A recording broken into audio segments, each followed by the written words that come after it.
Ministerial colleague Mary Wooldridge, my many state and federal colleagues that are here today, and can I also acknowledge the Mayor of Geelong, Councillor Darren Lyons, Bruce Munhady, the Chair of the Board of the NDIA, and David Bowen, the CEO.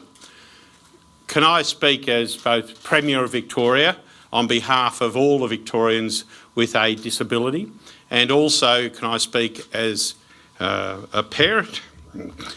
I said I wouldn't do this, as a parent of an adult child with a disability, and say this is a really significant, important step in the next step of rolling out the NDIS across the launch sites and across Victoria and Australia. It is about a fairer, more equitable funding system for people with disabilities. It's about needs-based funding. And I well recall as a Minister for Community Services back in 1996 in introducing needs-based funding with the Futures for Young Adults program in Victoria. And that changed the face of disability services in this state. And I'm pleased to say the Futures for Young Adults program was continued under 11 years of Labor government in Victoria and continues today. And what needs-based funding does is it empowers the person with a disability, their family and carers. It makes them in charge of their own life and their own future.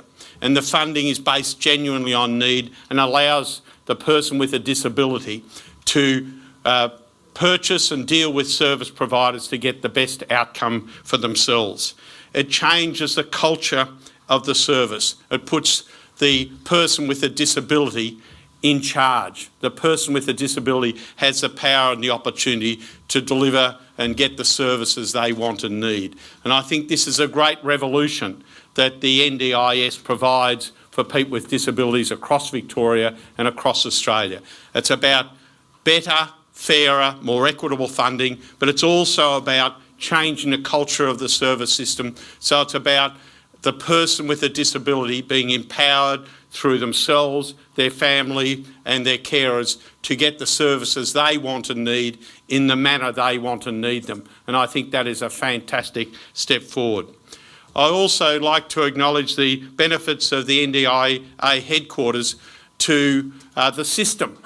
And many people would see the benefits to Geelong, which I'll talk about in a minute. But I want to also say that this, I believe, will be a great advantage to the future operation of the NDIS.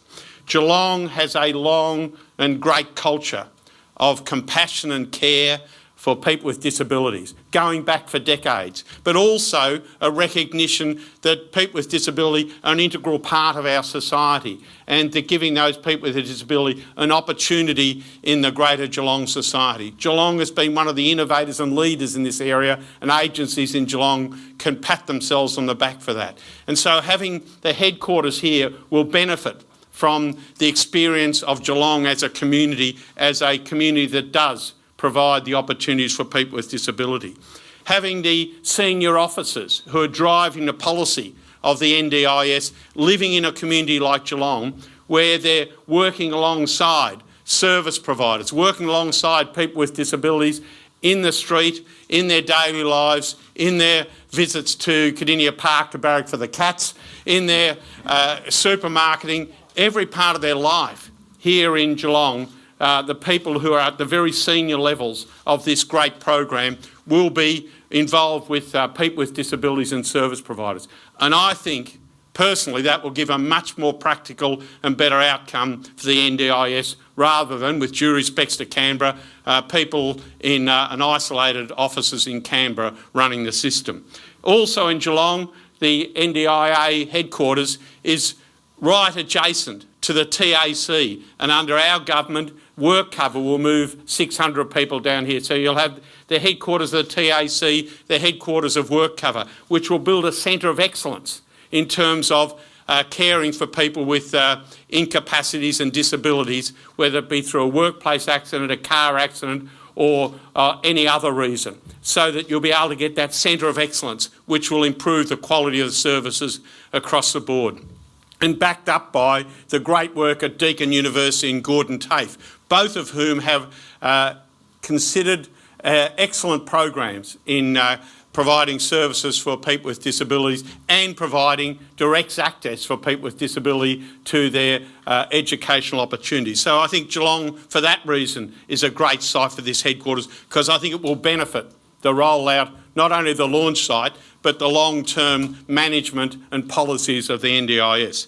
And finally, for Geelong itself, we know that this will deliver 125 jobs by the end of this year and 450 jobs when you have the national headquarters and the regional headquarters of the NDIA here in Geelong, generating an extra $34 to $35 million a year in income to the local community. But also with the TACN work cover, helping to change Geelong, helping Geelong to transition to a 21st century economy, bringing new talent, new skills to Geelong and providing great opportunities for people in all of these three areas. And so this is of great benefit to Geelong.